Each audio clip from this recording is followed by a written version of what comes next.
La section design d'espace architecture intérieure, a pour objectif l'aménagement de tous les espaces, qu'ils soient intérieurs ou extérieurs, avec différentes problématiques. Des problématiques d'architecture pérenne, d'architecture éphémère, également de micro-architecture ou de scénographie. L'objectif est de développer des processus de conception allant de la pensée de l'aménagement d'un espace à la réalisation, en passant évidemment par des étapes de représentation et de dessin. Cette réflexion porte à la fois sur des espaces d'habitation, sur des espaces commerciaux, sur des espaces dédiés aux loisirs. Donc l'étudiant, dans son cadre de formation, développe des outils techniques, des outils conceptuels, des outils graphiques pour pouvoir mener un processus d'aménagement d'espace complet, allant des premières idées jusqu'en fin de course à la réalisation et donc le suivi de travaux. Alors, le cursus s'organise de manière complète en 5 années. Donc, c'est une formation qui arrive à son terme en 5 années. La première année est une année généraliste, qui permet à l'étudiant d'appréhender les différents process de design avec une coloration particulière en design d'espace. La deuxième et la troisième année de bachelor permettent de développer et d'asseoir les compétences en conception. C'est justement l'occasion de se confronter à la question du concept, mais aussi à la technique, et d'acquérir un bon moyen opérationnel et de compétences professionnelles.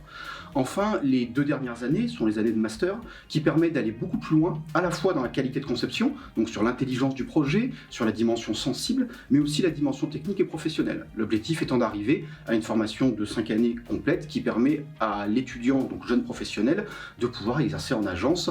Dans un premier temps, il est préférable de développer une expérience auprès de confrères ou de consoeurs plus capés, plus expérimentés, pour, pourquoi pas, au bout de quelques années, développer sa propre agence.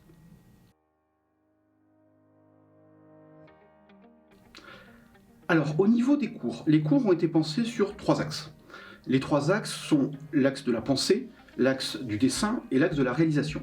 Pour développer ces 3 axes, le premier est l'objectif de penser le projet, donc d'avoir des outils qui permettent la réflexion, que ce soit des outils de méthodologie, des outils de créativité ou de culture, telle la culture design, la culture de l'architecture, qui permettent à l'étudiant d'acquérir une maturité et une posture par rapport à sa future activité professionnelle.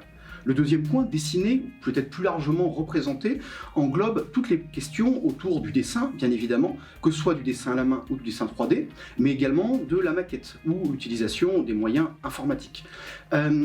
Le dernier axe concernant la réalisation s'intéresse cette fois-ci à la technique, donc la capacité en architecture intérieure particulièrement de réaliser un chantier, de suivre des artisans et de passer justement de l'idée jusqu'à la traduction complète. En master, ce point s'accompagne également d'un rapport à l'entrepreneuriat. En effet, dans nos métiers, on est souvent amené à avoir un exercice en libéral, en tant que professionnel indépendant. Il est donc tout aussi important d'avoir une expertise dans son métier, mais aussi également d'avoir la capacité de pouvoir tout simplement gérer son entreprise, la relation avec les clients et toutes les choses qui sont nécessaires en termes de cadre juridique et administratif.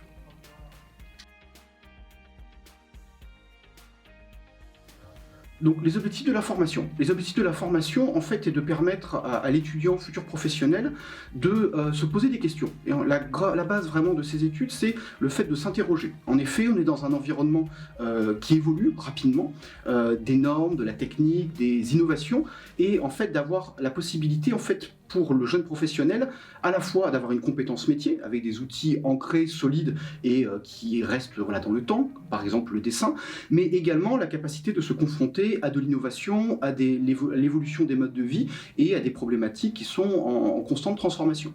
Un exemple par rapport à ça est très certainement la période que nous vivons depuis ces quelques derniers mois, où les étudiants de master ont déjà commencé à réfléchir à des espaces publics avec les problématiques de distanciation sociale ou ce genre de choses. Donc en fait, l'objectif vraiment est non pas d'arriver à des recettes qui permettraient d'arriver à un résultat fini, prédéfini et acté en amont, mais plutôt des processus, des interrogations qui permettront aux futurs professionnels, tout au long de sa carrière, de s'adapter, de se questionner et de réagir aux différentes évolutions. Et surtout, le point le plus important, c'est exprimer ses idées, ses envies, sa personnalité et que le projet lui corresponde pleinement.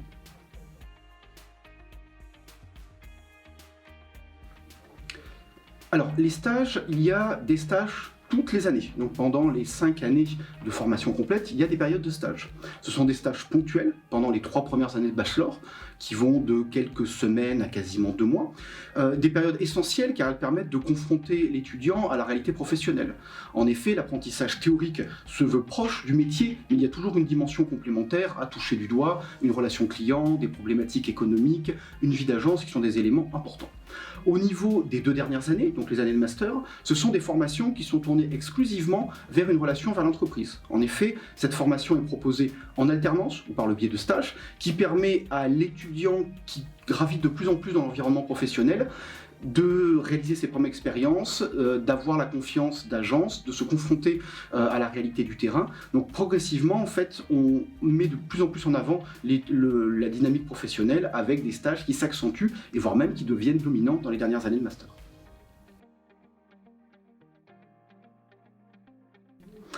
Alors actuellement, les étudiants de Master 1, designer architecte d'intérieur, travaillent sur un projet sur la question hôtelière. En effet, nous avons eu plusieurs fois l'occasion de réfléchir à ça avec des interlocuteurs réels, des commanditaires qui souhaitaient faire appel à l'ESDAC pour avoir un regard d'étudiants, pour s'intéresser à changer les codes, des fois d'environnements qui sont déjà très normés, très connus. Et l'objectif justement pour les étudiants, c'était de réfléchir à des chambres d'hôtel. Donc des chambres d'hôtel pour des séjours courts, moyens ou de longue durée.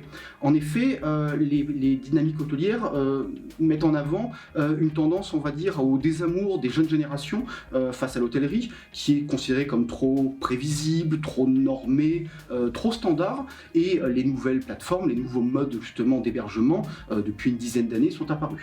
Et là, l'objectif pour le commanditaire, c'était vraiment de s'interroger sur quelle est véritablement la nécessité quand on est dans une chambre d'hôtel. Qu'est-ce que l'on recherche? Quel niveau de personnalisation? Quelle identité? Et particulièrement pour des personnes qui ont aujourd'hui une vingtaine d'années, qui sont amenées à être les futurs usagers, soit à titre privé, soit à titre professionnel. Donc de repenser ces codes-là pour apporter justement un regard sur l'hôtellerie de demain.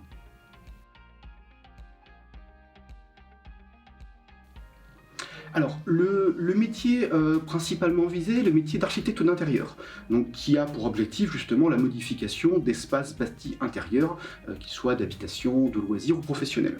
Mais pas exclusivement. En effet, les questions autour du métier de scénographe, les questions autour de la problématique de l'aménagement paysager ou de l'aménagement urbain font partie également de nos logiques.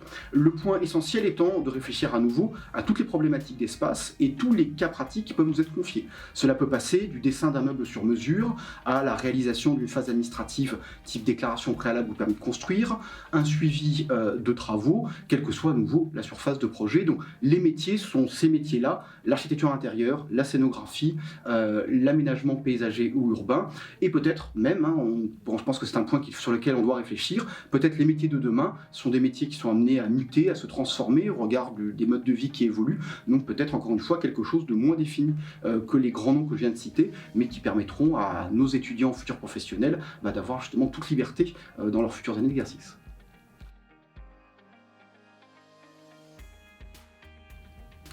Alors au niveau de la diplomation, le master, donc qui est la fin de cycle de 5 années d'études dans la section designer architecte d'intérieur, est reconnu par différents labels. Le premier point, c'est la reconnaissance des crédits ECTS. Ces crédits européens permettent à l'étudiant de valider 300 crédits ECTS, ce qui est la norme aujourd'hui d'un master, et lui permet d'avoir une parfaite lisibilité en France et à l'étranger dans toute l'Union européenne.